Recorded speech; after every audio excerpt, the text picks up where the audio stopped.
pessoal, começando agora a playlist, de fato. Nessa aula a gente vai ver um pouco sobre sistemas lineares, eliminação gaussiana, dar uma visão rápida sobre os principais elementos, os tipos dessas operações básicas de matrizes e como encontrar uma matriz inversa. O primeiro ponto é que a gente tem que saber reconhecer uma equação característica de uma reta. Então, por exemplo, aqui a gente tem as variáveis x e y, representando esses vetores direção do plano, e A, B e C são coeficientes constantes, né? Então, aqui, sempre que tiver esse formato de equação, isso caracteriza uma reta, certo? E para o plano, parecido, só que na verdade a gente vai adicionar esse termo CZ, né? Para representar o terceiro eixo. Seria o eixo que dá a dimensão de profundidade. Então, ABC e D são constantes e as variáveis x, y e z vão ser as que compõem todos os pontos que estão no nosso plano. Outra coisa que é bom a gente saber é que, dada essa combinação linear, A1x1 mais A2x2 até a nxn, quando a gente iguala a um determinado constante, isso é uma equação linear n-dimensional. Bom, isso aqui a gente vai utilizar bastante quando for resolver. Na verdade, isso cai em certos problemas variados. Assim. Resolver equações desse tipo e desse tipo é trabalhar com equações lineares n-dimensionais, só que no caso a gente conhece a dimensão. No caso de uma reta, a dimensão vai ser 2, né? No caso de um plano, a dimensão é 3. Bom, aí a gente tem que se atentar a algumas características. Dado esse sistema aqui, esse sistema linear, podem ocorrer três situações. Se ao meu lado esquerdo da igualdade for determinado valor, por exemplo, aqui A1x mais B1y foi igual a A2x mais B2y, e C1 diferente de C2, essa é a configuração, certo? Só que, como não tem nenhuma intersecção entre essas retas, não existe, né? Então, não há solução para o nosso sistema linear.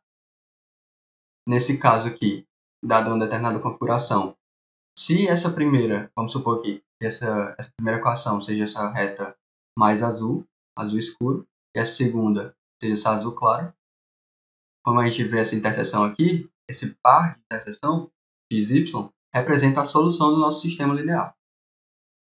E se essa primeira equação for múltipla dessa segunda equação, ou vice-versa, a gente tem que as duas equações, na verdade as duas retas, estão sobrepostas. Né? Então existem infinitos valores de x e y que eu coloco que vão fazer que o nosso sistema seja correto. Né? Existem infinitas soluções que fazem e satisfazem o nosso sistema linear. Para o sistema linear de planos é um pouco mais complexo, porque se dadas essas três equações, que representam três planos diferentes, não vai haver nenhuma solução se os três planos forem paralelos e sem intersecção comum. Se dois planos forem paralelos e um for concorrente, como não há intersecção comum, né, aos três planos, também não existe solução. O mesmo ocorre aqui, os três são concorrentes entre si, e como as intersecções não são iguais, não tem nenhuma solução. E se dois planos forem coincidentes, correspondem ao mesmo plano, e existe um plano paralelo, também não vai ter uma solução, porque não há intersecção comum entre os três planos. Bom, o caso ideal é quando os três planos são concorrentes, convergindo só para um ponto de solução, que é a nossa solução única. Caso a intersecção dos três planos seja uma reta, isso ocorre quando, por exemplo, no caso, os três planos são concorrentes e nenhum deles está sobre o outro. Então, existem infinitas soluções, porque a interseção é justamente uma reta, então existem infinitos valores de x, y e z que satisfazem o nosso sistema. Se os três planos estiverem um sobreposto ao outro, existem também infinitos valores de x, y e z. E o mesmo ocorre se dois planos estiverem um sobre o outro e um outro plano, o terceiro plano, for concorrente entre eles. Então, basicamente, dadas as três equações, se forem paralelos entre si, não coincidentes, ou dois paralelos entre si, concorrentes, ou existirem três intersecções diferentes, 2 a 2, distintas, ou eu tenho dois planos coincidentes e um paralelo, não existe solução. Agora, o que a gente busca sempre é uma solução única, né? E a solução converge para um ponto. E existem esses casos em que a intersecção dos três planos é uma reta, que configura um caso de infinitas soluções para o nosso sistema linear. Bom, uma coisa bastante importante que a gente vai utilizar frequentemente é que sistemas lineares, a gente pode ter uma equivalência entre matrizes. Matrizes são essas coleções retangulares de números, objetos. Então, aqui, esse sistema corresponde a essa configuração de matriz. Aqui é a matriz dos coeficientes e aqui é o vetor de coeficientes independentes. Aqui é o nosso vetor de raiz, né? A gente quer descobrir esses valores, geralmente. Então, a gente também chama matriz aumentada se a gente coloca a matriz dos coeficientes ao lado da matriz dos coeficientes independentes. A gente vai utilizar bastante para, por exemplo, fazer o método de escalonamento, para resolver os sistemas lineares mais facilmente e encontrar suas soluções. Então, vamos falar desse método, né? Bom, escalonar, intuitivamente, a gente pensa em transformar no formato de escada, né? Basicamente, o que a gente vai fazer mesmo. Então, existe esse processo de eliminação de Gauss, ou eliminação gaussiana, que é essa fase direta, que vai transformar, que vai escalonar a nossa matriz. Então, bom, a gente começa com a matriz aleatória. A primeira coisa que a gente tem que fazer é procurar o maior elemento que está nessa coluna. Quando a gente achar, por exemplo, vamos pegar essa segunda linha aqui, esse segundo elemento. A gente vai trocar de canto a linha 2 com a linha 1, para ficar esse maior elemento encontrado no começo. Em seguida, a gente vai dividir todos os elementos da linha por esse primeiro elemento aqui, fica nessa configuração. Agora, como a gente tem 1 aqui nesse começo, a gente consegue zerar, né, por um processo de substituição. Faz um certo cálculo para zerar todos os elementos abaixo desse pivô. A gente vai chamar esse 1 aqui de pivô dessa coluna. Então, o que a gente faz aqui? Ó? Na verdade, a gente vai fazer aqui a linha 3, nova, atualizada, né? Vai receber a linha 3 antiga, menos um fator multiplicado pela linha 1. Isso para cada elemento. E o que é esse fator?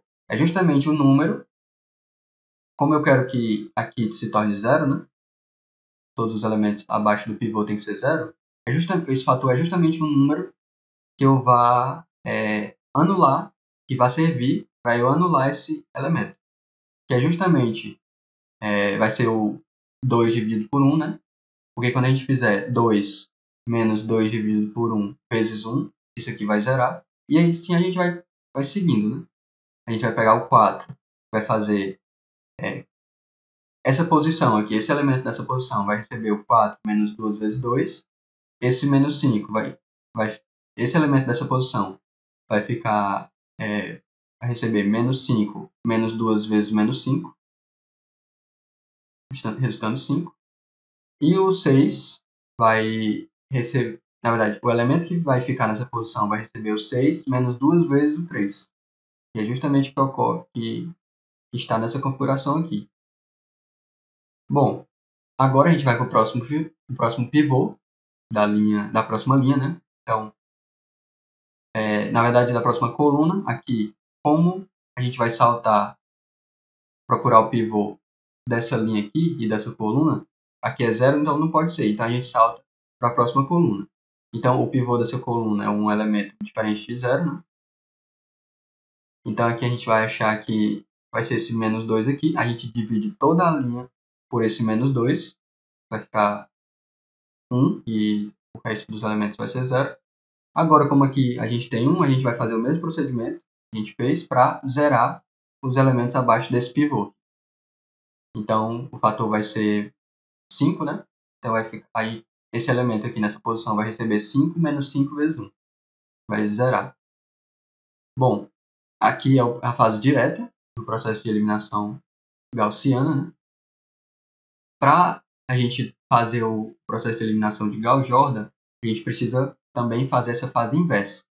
E como a gente introduziu zeros abaixo dos pivôs, agora, para finalizar o método de eliminação de Gauss-Jordan, a gente introduz zeros acima dos pivôs. Então, aqui, como só precisava zerar esse, né, que tinha menos 5, a gente vai fazer o quê? O elemento que vai ficar nessa posição aqui vai receber menos 5, aí aqui o nosso fator vai ser menos 5 sobre 1, né? Então vai receber menos 5 mais 5, ficando 0, né? Então, quando a gente tem essa configuração, dados pivôs, para cada pivô, existe 0 abaixo deles e 0 em cima deles, a gente fez o processo de eliminação de Gauss-Jordan. Antes da gente passar para o próximo slide, o que isso serve, né? Se a gente estiver nessa configuração aqui, a gente consegue, quando a gente for multiplicar pelo nosso vetor das raízes, vamos chamar assim, do x, y, z, por exemplo, a gente consegue facilmente identificar quais vão ser os valores do nosso x, y, z nesse processo de eliminação. Bom, agora eu queria falar para vocês alguns elementos que podem cair na prova, e é bom que vocês saibam. Dada uma matriz A, a gente diz que cada elemento da matriz A é chamado de entrada. Então, ela é do tipo A e J, em que representa a linha e J representa a coluna, onde esse elemento está. Então, aqui, ó, os elementos da linha 1 e aqui, ó, coluna 1, coluna 2, coluna 3, e assim sucessivamente. Diagonal principal, a gente chama esses elementos aqui, que é quando I igual a J, né? Então, A1, A2, 2 e A3, 3. O traço é a soma dos elementos da diagonal principal. A diagonal secundária são esses elementos aqui, ó. A gente veio nessa direção, agora a gente vem nessa direção. Vai ser o A13, A22 e A31. O posto é a quantidade de linhas não nulas após a gente escalonar. Se vocês observarem aqui, ó, para essa matriz, a gente tem o posto 2, né? Que essa linha aqui, ela ficou nula. A dimensão ou tamanho de uma matriz é a quantidade de linhas por sua quantidade de colunas. E se M for igual a N, né, a gente diz ordem da matriz, e a matriz é chamada matriz quadrada de ordem N. Bom, aqui nesse caso a gente tem uma matriz 3 por 3, que tem no máximo 3 linhas e 3 colunas, né? Então, isso aqui é uma matriz quadrada, mas também a gente poderia ter uma coleção de objetos, de números, tais que tivesse, por exemplo, 2 linhas e 3 colunas, certo? Bom, agora vamos falar um pouco sobre os tipos de matrizes. Talvez seja interessante saber, né? Matriz coluna, o nome é autoexplicativo, os elementos estão dispostos numa coluna só. Matriz linha, os elementos estão dispostos numa linha. Essa matriz nula é importante, né? Saber que todas as entradas vão ser zero. Matriz identidade também é bastante importante para a gente efetuar cálculos. Na diagonal principal, os elementos são 1 e nos outros espaços, os elementos são 0, nas outras entradas. Matriz oposta, né? E dado a matriz B, que seria a matriz B1, aqui era para ser B12, né? E B21. Na verdade, a gente pode dizer que seria uma matriz transposta, mas tudo bem. Continuando, aqui era para ser, aqui tá certo, B1, B22, aqui era para ser B12, B21, né? E linha 2, coluna 1. E certo. O que importa é que a matriz oposta, dado uma matriz B, a oposta dela é que a gente vai multiplicar todas as entradas por menos 1. Certo? dada uma matriz A, por exemplo, essa matriz aqui, a transposta dela, a gente vai trocar os elementos os elementos A e J vão se tornar os elementos JI, A e JI, A, JI no caso. Então, aqui a gente tem a diagonal principal vai ficar igual, né? Só que o elemento que estava aqui, que era para ser o A21, ele vai para o canto do A12 e o A12 vai para o canto do A21. E assim vai ocorrendo essas trocas, certo? Matriz inversa. A gente denota assim, A elevado a menos 1. E essa matriz, ela é tal que, se eu pego uma matriz A e multiplico pela sua inversa, ela resulta na matriz identidade de mesma ordem dessa matriz A. Uma matriz ortogonal, a gente diz que se a matriz é ortogonal, a transposta dela é igual à sua inversa. Talvez seja interessante, possa cair em alguma questão. Matriz simétrica, a gente diz que é simétrica se a matriz A é igual à sua matriz A transposta. Então, basicamente, todos os A e J são iguais aos AJI. Uma antissimétrica. E implica que se uma matriz A é antissimétrica, significa que ela é igual a menos a sua transposta. No caso aqui, a gente vai ter todos esses elementos aqui vão ser zerados, certo? E aqui, o que a gente faz? A gente toma a igualdade como se ela fosse transposta, só que a gente vai negativar os elementos, né? Por causa desse menos aqui na frente da matriz. Então, os únicos elementos que, dado o número x, se x for igual a menos x, esse x tem que ser zero, né? Que é justamente o que ocorre na diagonal principal.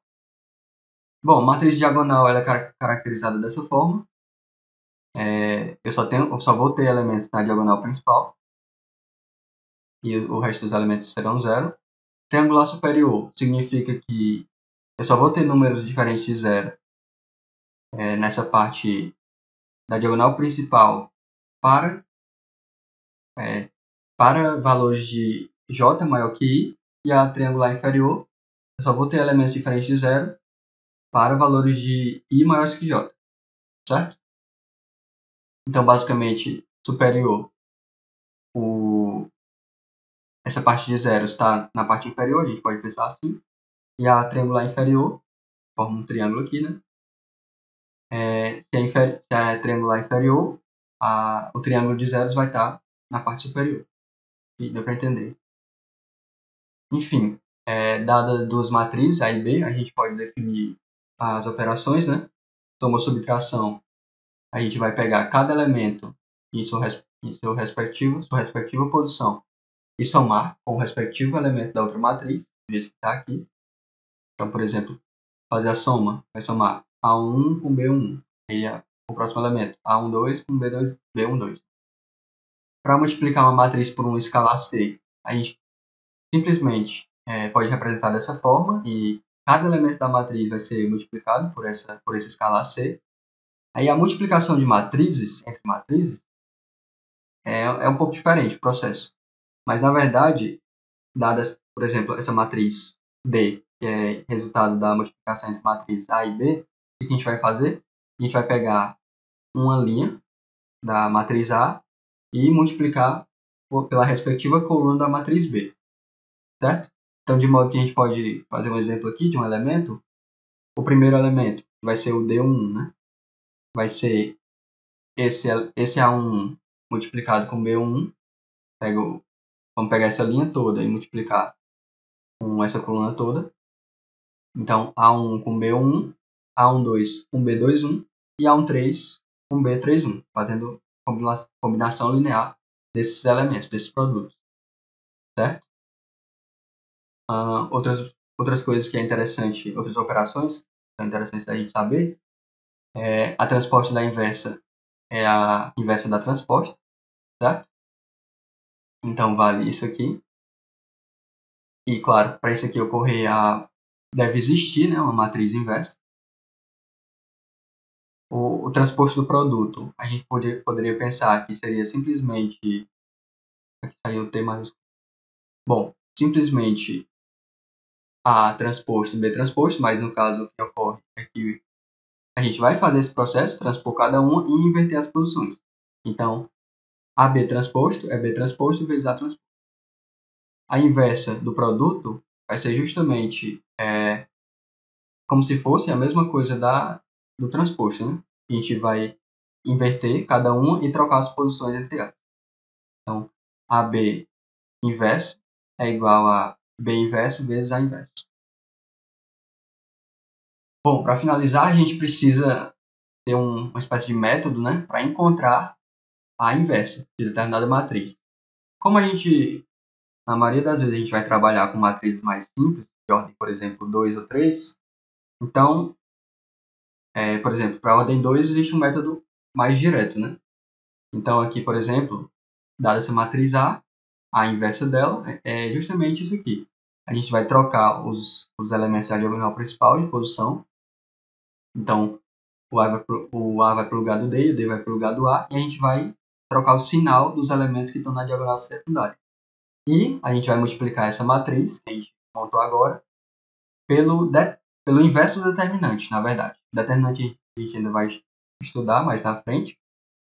Mas esse produto aqui vai caracterizar o determinante dessa matriz A. Que vai ser a multiplicação dos elementos da diagonal principal menos a multiplicação dos elementos da diagonal secundária.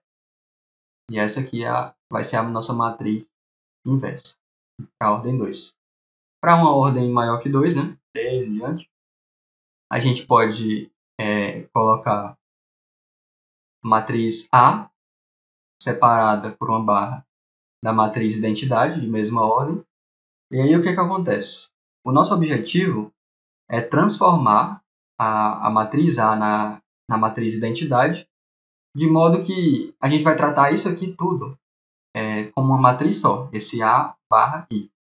E o que significa isso? Que qualquer operação que eu fizer nas linhas, dos elementos que estão na minha matriz A, eu também vou ter que fazer o mesmo, na mesma posição, na mesma linha, na minha matriz de identidade. Então, por exemplo, se eu tiver que multiplicar por menos 2 a minha primeira linha da matriz A, também vou multiplicar por menos 2 a primeira linha da matriz de identidade. Se eu tiver que fazer uma substituição, por exemplo, a linha 3 da matriz A vai receber a linha 3 antiga menos 2 vezes a linha 1. A mesma coisa a gente vai fazer nessa matriz de identidade aqui.